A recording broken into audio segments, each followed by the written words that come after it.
Guys to my YouTube channel pharmacology tips and tricks. और आज हमें पढ़ने वाले हैं एंटी थायराइड ड्रग्स के बारे में। सो प्रीवियस इसके पहले जो लेक्चर्स हुए थे उसके अंदर हमने ऑलरेडी थायराइड हार्मोन के बारे में पढ़ चुके हैं। एंटी थायराइड ड्रग पढ़ने से पहले थायराइड हार्मोन के बारे में पढ़ना ज़रूरी है, बिकॉज उसके अंदर जो मैकेनिज्म दी हुई है हार्मोन रिलीज की, हार्मोन सिंथेसिस की, तो डेफिनेटली जो हम ड्रग्स पढ़ने वाले हैं इसका जो रूल है या इसका जो मैकेनिज्म है उसके ऊपर डिपेंड करेगा। ओके, इसलिए that is important. So guys चलिए स्टार्ट करते हैं आज का video without wasting of time. So anti thyroid drugs, अब नाम से क्लियर है कि एंटी थायराइड है, मीन्स जो थायराइड टॉक्सिसिटी होती है या थायराइड हार्मोन ज़्यादा हो जाता है इसके अगेंस्ट में हम इसको कम करने के लिए एंटी थायराइड ड्रग यहाँ पे देते हैं। तो हम कह सकते हैं कि hyper activity of thyroid gland, right, इसको अगेंस्ट या इसको एंटागोनिस्ट करने के लिए या इसकी कैपेसिटी को कम करने के लिए हम यहाँ पे क्या करते हैं, एंटी थायराइड ड्रग्स देने वाले हैं। ओके, तो चलते हैं हमारे क्लासिफिकेशन की तरफ कि कौन कौन सी ड्रग्स इसमें आती है। ड्रग्स की यदि हम बात करें तो सबसे पहला है इनहिबिट द हार्मोन सिंथेसिस, जिसको हमने ब्रैकेट में लिखा हुआ एंटी थायराइड ड्रग्स। अब नॉर्मली बुक्स के काफ़ी बुक्स के अंदर भी ऐसा ही दिया हुआ है कि एंटी थायराइड ड्रग जो है इसमें हार्मोन सिंथेसिस इनहिबिटर्स ड्रग्स आती हैं। ठीक है, तो नॉर्मली हम इसी को लेते हैं एज एंटी थायराइड ड्रग्स। बाकी जो और भी ड्रग्स हैं ये भी एंटी थायराइड में आती है, पर मेजरली हम यहाँ पर जो पहली क्लास है प्रोपाइलथायोरेसिल, मेथिमाजोल, कार्बेमाजोल, इन ड्रग्स को यहाँ पर पढ़ते हैं। तो पहली हमारी क्लास हो गई inhibit the hormone synthesis, right. तो ये ड्रग्स हैं जो हार्मोन सिंथेसिस को इनहिबिट करेगी, मतलब उसको बनने नहीं देगी। अब बनने नहीं देगी इट मीन्स कि आपको उसका जो सिंथेसिस वाला पार्ट है वो याद होना चाहिए, तभी आप इसको यहाँ पे इजीली समझ पाओगे। इसके मैकेनिज्म के अंदर भी इसको हम एक बार देखते हैं। सेकेंड है inhibit the iodide trapping. Iodide trapping या इसको हम कहते हैं आयनिक इनहिबिटर्स, राइट। इसके अंदर जो हार्मोन सिंथेसिस का मैकेनिज्म है इसमें सबसे पहला जो काम होता है, पहला स्टेप जो था हमारा वो था आयोडाइन ट्रैपिंग का, आयोडीन की ट्रैपिंग का। ओके, तो ये जो ड्रग्स होती हैं ये इसी आयोडीन ट्रैपिंग को इनहिबिट करती है ना। इसमें एग्जांपल है थायोसाइनेट, परक्लोरेट एंड हेट्रेट। तो मैंने इसको यहाँ पर जो इसका केमिकल फॉर्मूला है इसके बीच पे लिखा हुआ है HCl, ClO4 एंड NO3। और आप चाहे तो इसको थायोसाइनेट, परक्लोरेट और नाइट्रेट के फॉर्म में लिख सकते हैं। ठीक है, इसके बाद हम चलते हैं थर्ड क्लास के ऊपर, जो है इनहिबिट हार्मोन रिलीज।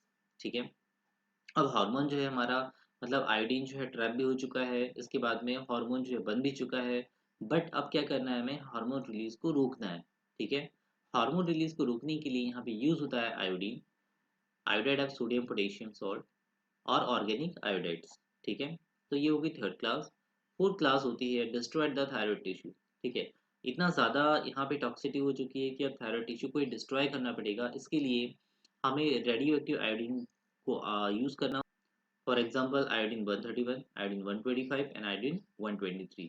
तो ये इसके रेडियो आइसोटोप्स हैं जिनका यूज़ किया जाता है as a radio therapy for the treatment of the thyroid gland. Okay, now हम डिस्कस करने वाले हैं एंटी थायराइड ड्रग्स और इसकी कुछ मैकेनिज्म। मैकेनिज्म ऑफ एक्शन जो है इसकी मैंने यहाँ फ्लो चार्ट के फॉर्म में लिखा हुआ है, आप चाहे तो पैराग्राफ फॉर्म में लिख सकते हैं या फिर इसका जो डायग्राम है इसको डायग्राम को भी आप बना सकते हैं। ठीक है, तो हम चलते हैं थोड़ा सा पहले डायग्राम की तरफ, तो मे बी आपको।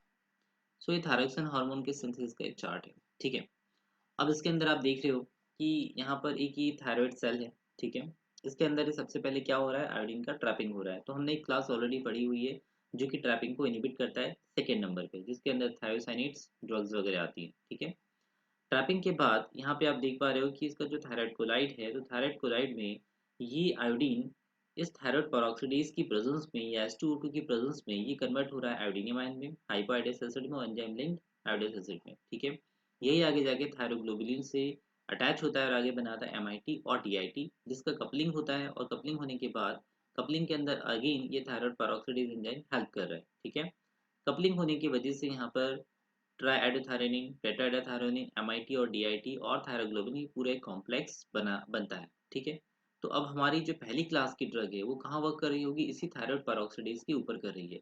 यदि थायराइड पेरोक्सिडेज एंजाइम यहाँ पर नहीं होगा तो डेफिनेटली इसका यहाँ पर ऑक्सीडेशन नहीं होगा, ऑक्सीडेशन नहीं होगा तो फाइनली यहाँ जो कपलिंग होगी, यहाँ पे एक जो कॉम्प्लेक्स बनने वाला है ये कॉम्प्लेक्स यहाँ नहीं बनेगा, राइट।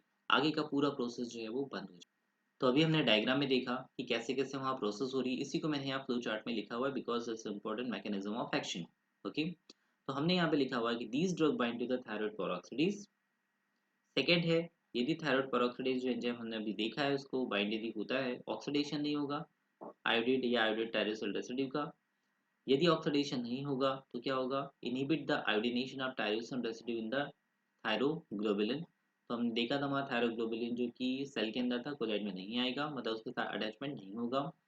नहीं होगा तो क्या होगा, inhibit the coupling of iodotyrosine residue.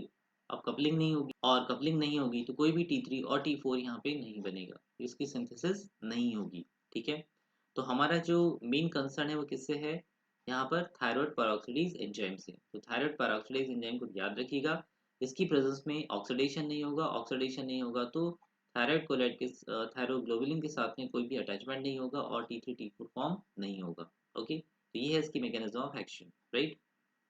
Now thyroid colloid deplete over time and the blood level of T3 T4 get reduced.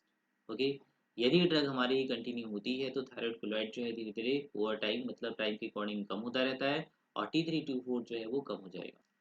Guys जब भी आप इसके अंदर थ्योरेटिकल क्वेश्चंस का आंसर अपने यूनिवर्सिटी एग्जाम्स के अंदर लिखते हैं तो कई बार होता है कि आपके पास इतना मैटर नहीं होता है कि जो क्वेश्चंस आप लिख रहे हैं उसके अंदर लिख पाएँ, तो आप कभी कभी जो कंपैरेटिव फॉर्म्स होते हैं उसको भी आप यहाँ पे नोट डाउन कर सकते हैं। फॉर एग्जांपल के लिए यहाँ जो एक सेंटेंस लिखा हुआ है, these drug do not affect the release of T3 and T4। Okay, इसके लिए हमने ऑलरेडी एक क्लास जो है वो पढ़ रखी है जो कि हार्मोन रिलीज को इनहिबिट करती है। ठीक है, अब हमें पता है कि ये ड्रग सिंथेसिस को इनहिबिट करती है, रिलीज को इनहिबिट नहीं कर सकती, बट हमने यहाँ कंपैरेटिव फॉर्म में इसको यहाँ पे लिखा हुआ है, तो आप भी इसको यहाँ पे लिख सकते हो। ओके गाइस, चलते हैं आगे। Propylthiouracil inhibit the peripheral conversion of T4 to T3। ठीक है, अब जो हमारा प्रोफाइल थायोरेसिल ड्रग है, क्योंकि इसके अंदर तीन ड्रग है, प्रोपालथायोरेसिल, मेथामेजोल एंड कार्बिमाजोल। ठीक है, तो ये क्या करता है, पेरिफेरल कन्वर्जन जो होता है T4 से T3 के अंदर, बिकॉज T4 अनस्टेबल होता है वो T3 में कन्वर्ट हो जाता है, तो ये जो कन्वर्जन होता है इसको ये इनहिबिट करेगा। ठीक है, तो प्रोपाइल थायरोसिल T4 से T3 कन्वर्जन को पेरिफेरली ये इनहिबिट करता है, राइट। चलते हैं फार्माकाइनेटिक पैरामीटर के ऊपर। फार्माकाइनेटिक पैरामीटर में सबसे पहला एब्जॉर्प्शन, तो एब्जॉर्प्शन ओरल रूट से होता है और अच्छा होता है। Distribution widely distributed in the body, intend milk and the placenta. तो डिस्ट्रीब्यूशन पूरी बॉडी में है, साथ में ये मिल्क में भी चला जाता है, इसके अलावा ये प्लासेंटा को भी क्रॉस करके फीटल बॉडी में जा सकता है। ठीक है, थर्ड है मेटाबॉलिज्म। तो मेटाबॉलिज्म डेफिनेटली लीवर के अंदर ही है ये, और एक्सक्रीशन जो है इसका किडनी से है या यूरिनरी रूट से है। ठीक है, दीज आर द फार्माकाइनेटिक पैरामीटर्स। एक इम्पॉर्टेंट पार्ट ये है कि जो कार्बिमाजोल होता है ये अपने एक्टिव मेटाबोलाइट मैथेमाजोल में कन्वर्ट होता है बॉडी के अंदर, तो हम कह सकते हैं कि जो मैथेमाजोल होता है it is an active metabolite of the carbimazole, जबकि प्रोपाइलथायोरेसिल किसी भी मेटाबोलाइट में कन्वर्ट नहीं होता। ओके, तो दोनों में डिफरेंस है कि कार्बिमाजोल होगा मेथेमाजोल के अंदर फॉर द एक्शन, बट प्रोपाइलथायोरेसिल नहीं होगा, राइट। तो हम देख लेते हैं यहाँ पर एक कॉमन फीचर हम पढ़ रहे हैं इसकी, जो क्लास के फीचर्स हैं, है ना, ड्रग्स के बाद हम पढ़ेंगे। तो ये जो कॉमन फीचर हम पढ़ रहे हैं यहाँ पर, तो ये प्रोपाइलथायोरेसिल, कार्बिमाजोल, मेथामेजोल इनके लिए कॉमन रहेगा। एडवर्स इफेक्ट की बात करें तो हाइपोथायरॉयडिज्म। अब देखिए, एडवर्स इफेक्ट को कैसे हम याद करें, है ना। हमने ये ड्रग क्यों दी थी, थायरोक्सिन हार्मोन को कम करने के लिए, या थायराइड ग्लैंड में जो सिंथेसिस हो रही है उसको कम करने के लिए। ठीक है, अब कहीं न कहीं यदि ये ड्रग ज़्यादा हो जाती है तो टॉक्सिक लेवल को रीच करेगी, और टॉक्सिक लेवल को रीच करेगी डेफिनेटली इसका जो फंक्शन है थायरोक्सिन हार्मोन को कम करने का या सिंथेसिस को कम करने का, ये इतना कम कर देगा कि बिल्कुल थायरोक्सिन होगा ही नहीं। ठीक है, तो जब भी कोई चीज़ बहुत ज़्यादा कॉन्सेंट्रेशन में आती है या उसकी टॉक्सिसिटी हो जाती है तो डेफिनेटली वो एडवर्स इफेक्ट शो करेगी।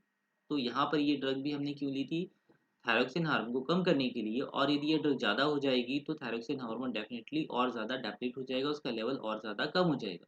ठीक है, तो यहाँ पर एडवर्स इफेक्ट में पहला है हाइपोथायरॉयडिज्म, मतलब थायरोक्सिन हार्मोन का कम होना।